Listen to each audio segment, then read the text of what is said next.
Have you heard about the new 3D printed houses here in Arizona? Stay tuned and I'm going to share with you about them. We recently had a builder in the area start building with 3D printing.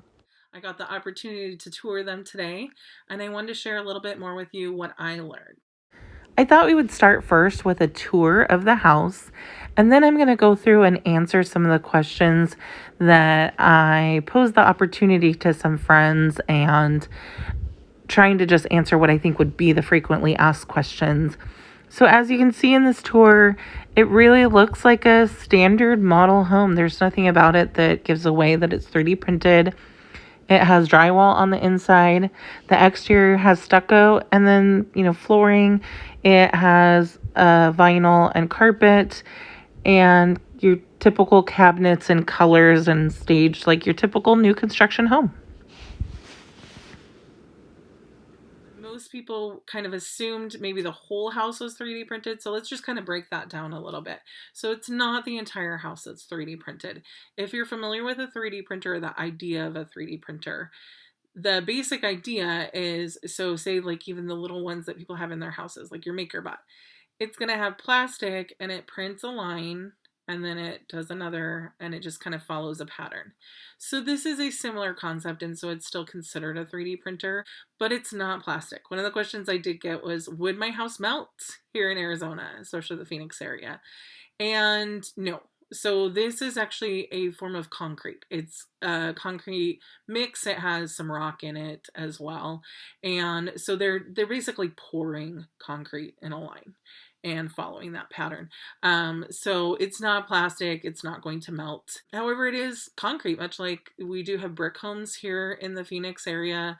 That's not what most builders use now, but that was a very common way to build houses for a while here in the Phoenix area. The 3D printer actually only goes up to the trusses. Everything above that is not 3D printed. So your roof is not 3D printed. You can access all of the electrical and the plumbing and all of that is actually accessed from the attic because, again, the 3D printing is below the trusses. And then your flooring, your cabinet, anything like that is still going to be put in by your traditional trades. One of the questions that I had a lot of people ask me was, could you remodel or change things, rearrange things?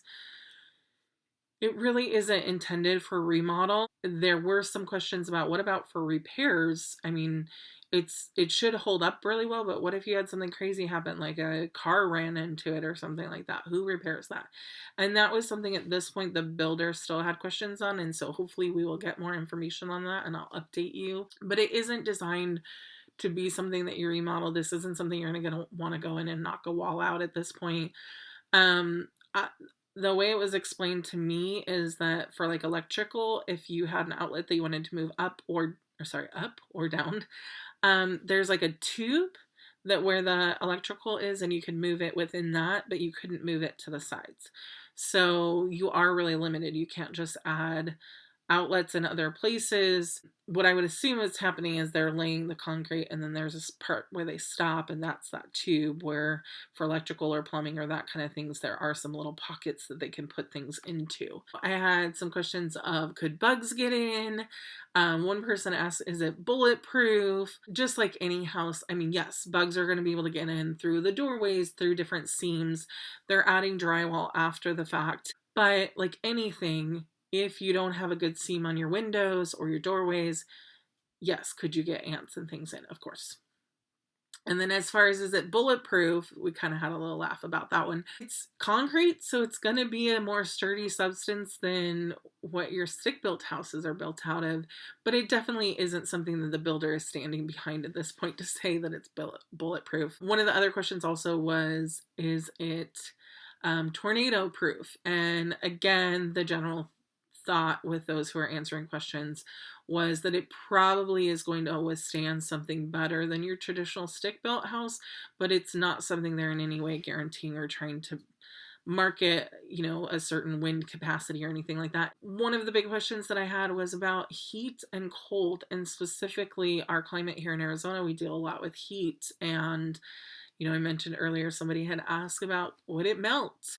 From what they know at this point of the material and the testing that it's been through, it should do fairly well with the heat and cold. They actually have a house in Eloy, Arizona, that is being tested, but they have to spend a whole year running tests on it to get the data they need to be able to say what is its energy efficiency and R value. So they're not at this point releasing that data because they're still running tests on it. The materials itself at this point do seem to show that they would do well in our climate. I did have some people ask about what about other climates, and the representatives for the company building it were not able to speak to that. It sounds like they're still testing in other climates. Our climate is very unique, and often the Phoenix area is kind of the guinea pig for a lot of different things. If you live here or are familiar with the Phoenix area, you know that we were the first to get many of the different, self-driving cars. We get a lot of different technology that they try out in our climate first because we don't have that moisture factor. We don't have the snow, we don't have the extreme cold, but we do have the extreme heat, and it is dry, so it also still has an extreme. But often they choose to, many innovators and companies that are innovating will choose to select us as kind of the guinea pig. Of the data they have run, they are confident that it will do well with the heat, but they don't have data to speak to if it would be ideal in another environment. And so that's just, coming soon. I did have questions about the weight. I guess some of the early concerns with these properties is the weight of the materials. They weren't willing to release like how much does it weigh per square footage or anything like that. They did limit the photo and video we could take, as the technology is still proprietary, as they're still working on their copyrights. Didn't allow us to video close up because it is proprietary equipment at this point, and they don't want to release some of that. So they couldn't give us like a weight for the material, but there are concerns of it being too heavy. It works for 1-story, but they cannot do a 2-story at this point. So none of the houses in the community will be 2-story. It will only be 1-story. The community that they are building these houses in is in Casa Grande, Arizona. For those more familiar with the Phoenix area, if you were in Chandler on I-10 and Chandler Boulevard, it's about 45 minutes south. It's right on the border of Arizona City, if you happen to know Arizona City. Or if you're familiar with Phoenix and Tucson, it's going to be partway between Phoenix and Tucson if you head down I-10. For those really familiar with Arizona City, it's right behind the Arby's up there, so you can go check it out and see for yourself. Or if you want to meet me, let me know. We can go look at it together.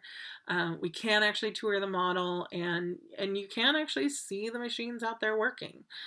It is just, they have some of it covered, but it is out there. So it's something you can check out. That particular community, it has 40 lots at the moment. About 5 of those have sold, they thought. 2 of them are currently available. They are finished, or they're available to purchase. I don't think they're quite finished. And the very first one that they finished, other than the model that we got to check out, the first one that's one is purchased will be closing in the next week or 2. So that's kind of exciting. It's a beautiful area. It actually backs right up to a mountain. There's beautiful mountain views. The price point on them, this model that I am showing is about $250. They don't have any of those available right now. The 2 models that they have that are available are the larger 4-bedroom.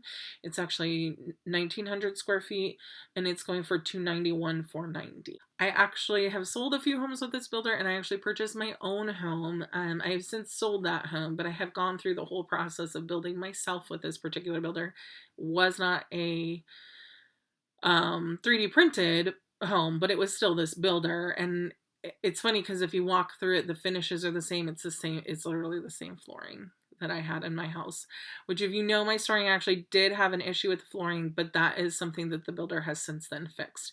And aside from the flooring, I really didn't have an issue with the builder. The builder was really great. They're a little bit different though. They, all of their purchasing is done online. It's they try and everywhere they can, they're trying to make more reasonable homes.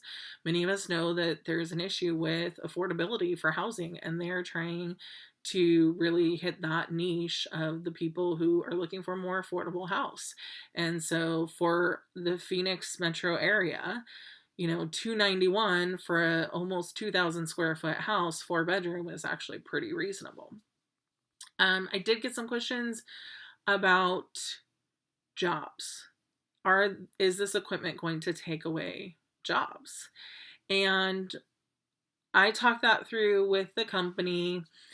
They didn't have specifics of like how many people does it take to build one of these houses with this equipment versus not using this equipment. But what they were really able to talk through is, so first of all, the equipment, it doesn't run by itself. It still requires someone to run the equipment. In fact, it's actually a team and several people that run the equipment. And then once the equipment, once it's built its part, there's still the electrical and the HVAC and the plumbing and roofing and the drywall and the stucco and the cabinets and the flooring. And so there's still a lot of jobs related to it. And from talking to them, it didn't sound like it really necessarily cut down that much in the way of labor as much as that it expedited how quickly they could build a house. And so let's talk about that. How quick can they build a house? They told me that from the time they break ground to when they close on these houses, about 60 days.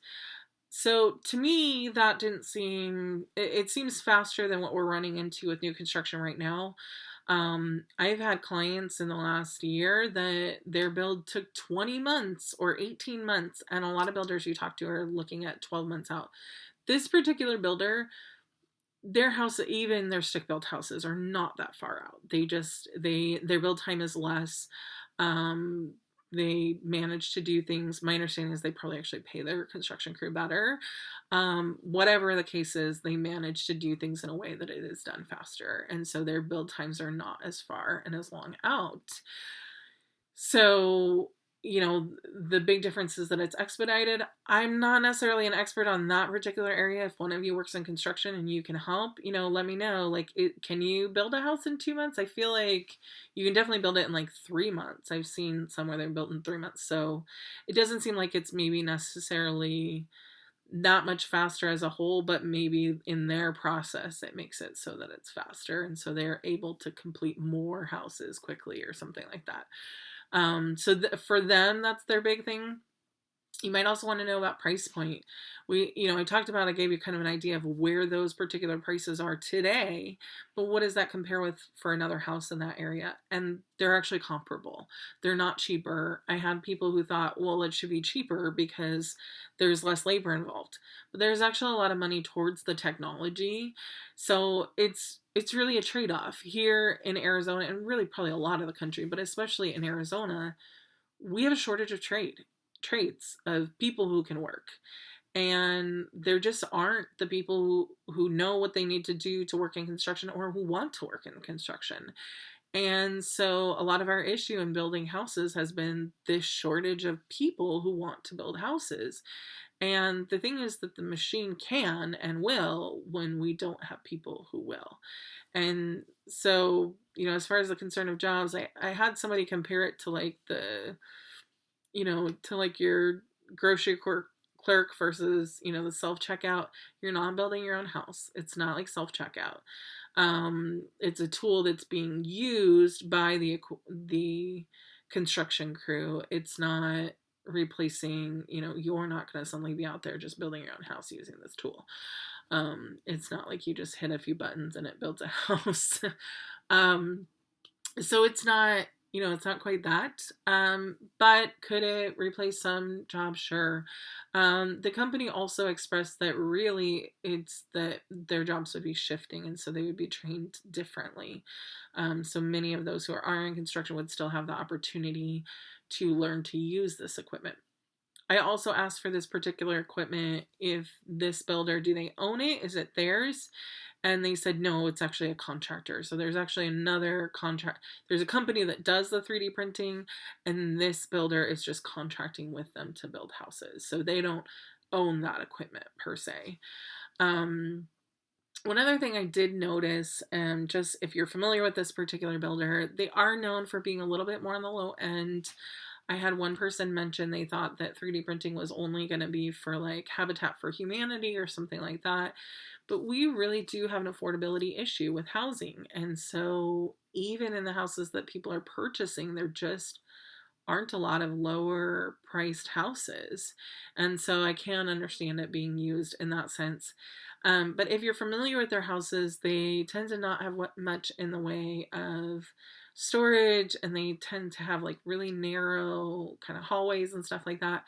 And several of the other agents that I noticed that these hallways were really wide. Like the model actually probably between the hallways and the doors could probably be wheelchair accessible because it's so wide.